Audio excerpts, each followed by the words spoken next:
ओम मंगलम भगवान विष्णु मंगलम गरुड़ध्वजा मंगलम पुंडरीकाक्षै मंगलाय तनयो हरि। आज अत्सरी नदी कथा में प्रस्तुत है पूज्य मानस नदी की कथा, उनकी अर्चना, उनकी वंदना। कथा नदियों की सुनाता, व्यथा नदियों की बताता, पूज्य जीवन दायिनी नीर महिमा गुनगुनाता, नीर महिमा गुनगुनाता, नीर महिमा गुनगुनाता। जल जमीन जंगल की सुरक्षा, बच्चों का हो सुंदर कल, धरती पर प्यासा रहे न कोई, सबको मिले सुरक्षित जल। आज की कथा प्रारंभ करते हैं अपने इस मूल मंत्र के साथ। पूज्य मानस नदी का उल्लेख भविष्य पुराण, महाभारत कालीन ग्रंथ एवं रामायण आदि ग्रंथों में मिलता है। इस पूज्य नदी को भगवान शिव की मानस पुत्री कहा जाता है, जिनकी कथा अत्यंत रोचक और बहन को समर्पित है। बहनों के असीम प्यार, उसके महत्व, सच्ची सलाहकार और भाइयों के लिए प्रेम की मूर्ति, वह सबसे अच्छी शुभ चिंतक के रूप में जानी जाती हैं। इन बहनों के लिए कितनी ही उपाधियां दी जाएं, वो शायद कम होगा। कहा जाता है नागों के राजा वासुकी, इनके कोई बहन न थी। वह बहुत ही उदास रहते और सोचते रहते कि काश मेरे भी एक बहन होती, जिसके साथ हम खेलते, मस्ती करते और धूम मचाते, और रक्षाबंधन के खास अवसर पर हमारी कोई प्रतीक्षा करता, राखी बांधता। और जब यह बातें सोचते तो वो उदास हो जाया करते थे। नागराज वासुकी त्रिलोकपति भगवान भोलेनाथ के प्रिय गणों में से एक थे, और उनकी यह उदासी भगवान भोलेनाथ से छुप न सकी। और एक दिन सुअवसर पर भगवान भोलेनाथ ने नागराज वासुकी से उदासी का कारण पूछा। नागराज ऐसे ही किसी पावन अवसर के फिराक में थे कि प्रतीक्षा कर रहे थे कि भगवान भोलेनाथ ही मेरी इस समस्या का निराकरण कर सकते हैं। जब भगवान भोलेनाथ ने उनकी उदासी का कारण पूछा तो वह तत्काल अपने मन और हृदय की पीड़ा को भगवान भोलेनाथ के समक्ष प्रकट करने में विलंब नहीं किया। भगवान भोलेनाथ ने उनकी इस समस्या का निराकरण करने के लिए ध्यान लगाया और मन से एक सुंदर गुड़िया प्यारी सी कन्या को उत्पन्न कर नागराज वासुकी को भेंट, बहन के रूप में भेंट कर दिया।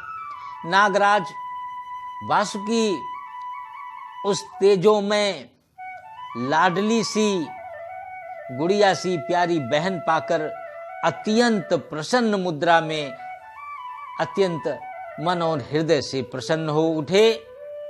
जो उनकी पीड़ा थी भगवान भोलेनाथ ने क्षण भर में दूर कर दी। नागराज वासुकी अपनी उस लाडली बहन को बड़े प्यार से पालन पोषण करते हुए सदैव अपने मस्तक पर विराजमान रखा। मन क्रम वचन वाणी से अपनी बहन को किसी प्रकार का कष्ट न देते हुए उनका पालन पोषण करने लगे। और ज्यों-ज्यों उनकी बहन मानसी, भगवान शिव के मन से उत्पन्न होने वाली उस प्यारी सी कन्या का नाम मानसी रखा, जिसे नागों की देवी के रूप में भी प्रतिष्ठित किया गया, की प्रतिष्ठा मिली। उसके बढ़ते हुए तेज को नागराज वासुकी भी बर्दाश्त नहीं कर सके और पालन पोषण करने के लिए नागलोक में हलाहल के पास भेज दिया और हलाहल उसकी सेवा शुश्रूषा करते हुए उस कन्या को बड़ा करते हुए अपने प्राण न्यौछावर कर दिए। और कहा जाता है, ग्रंथों में उल्लेख मिलता है कि जब देव और दानवों में कौन महान है, कौन अच्छा है, इन सब को लेकर समुद्र मंथन किया जाने लगा, तो पूज्य मानसी उस समुद्र मंथन के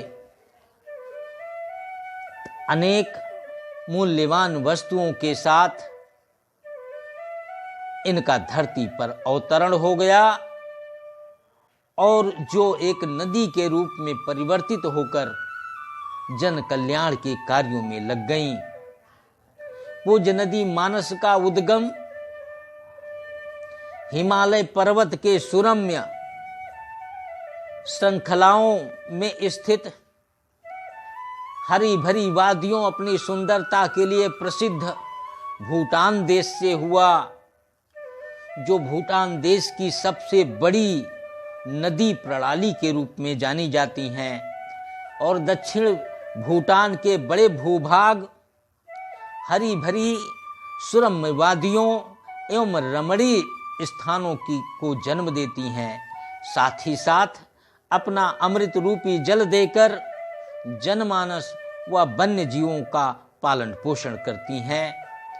इनके सदा नीरा रहने, इनके तटों पर विशाल चारागाह, विशाल वन क्षेत्र के कारण भूटान देश ने इन पूज्य नदी के तट पर रॉयल मानस नेशनल पार्क की स्थापना कर नदी घाटी के बड़े जल संग्रहण क्षेत्र को संरक्षित करने के लिए राष्ट्रीय उद्यान घोषित किया। अपने उद्गम से संगम तक भूटान देश की 272 किलोमीटर और वहां से वो भारत देश में 104 किलोमीटर की यात्रा कर अनेकानेक सुरम्य स्थानों को जन्म देती हैं, लाखों करोड़ जीव जंतुओं की पालक पोषक बनती हैं। और यह पूज्य नदी अरुणाचल प्रदेश के उत्तर पश्चिमी कोने में बुमला से भारत देश में प्रवेश करती हैं और अपने साथ असम राज्य में खुशियों की बहार लेकर आती हैं। इनके तटीय भूभाग बड़े बड़े चाय के बागान को जन्म देती हैं। इसके पानी में वह तासीर है जो देश दुनिया में लोग बोल पड़ते हैं, वाह चाय। वो भी असम की क्या बात है। कुल 376 किलोमीटर की यात्रा करती हुई ब्रह्मपुत्र नदी से संगम करती हैं, अपना सर्वस्व विसर्जित कर देती हैं। पूज्य नदी मानस की उपयोगिता बड़े बड़े चारागाहों को ध्यान में रखते हुए भारत सरकार ने असम में स्थित मानस वाइल्ड लाइफ सेंचुरी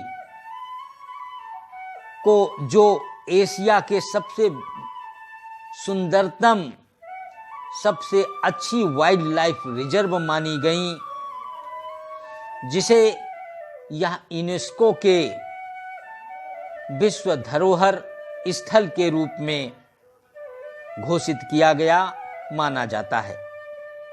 1928 में इसे अभयारण्य घोषित किया गया और 1978 में बाघ अभयारण्य घोषित किया गया और वर्तमान में इस नदी के जल, इनके सुरम्य वादियां जीवों को किस तरह पोषित करती हैं, उसके कारण ही वर्तमान में एक बायो रिजर्व पार्क, एक हिस्सा टाइगर रिजर्व पार्क और हाथी रिजर्व पार्क के रूप में विश्व प्रसिद्ध है। इन अभयारण्य में लुप्त प्राय हो रहे जीवों, जिसमें से असम छत वाले कछुए, हैपीड खरगोश, गोल्डन लंगूर, पैगी हॉग और एक सींग वाला भारतीय गैंडा आदि जीव संरक्षण पाते हैं। पूज्य जीवनदायिनी नदियां वन उपवन, जीवों, मानव आदि का और उनके कल्याण पालन पोषण में अपना सर्वस्व न्यौछावर कर देती हैं और करती आ रही हैं। अब इन पूज्य नदियों के साथ हमारा व्यवहार कैसा होगा, तो हम सब क्या व्यवहार करेंगे या कर रहे हैं, वह व्यक्ति के मानसिक स्वास्थ्य पर निर्भर करता है। अगर हम मन से तन से स्वस्थ हैं तो अपनी नदियों को स्वस्थ रखने का चिंतन करते हैं, अपने आसपास के वातावरण को स्वस्थ रखने का विचार रखते हैं और कर्म करते हैं। क्योंकि ये वातावरण अगर स्वस्थ रहेगा तो जनजीवन स्वाभाविक रूप से स्वयं स्वस्थ रहेगा। इन शब्दों के साथ बहुत बहुत धन्यवाद। हर हर गंगे, हर हर मानस।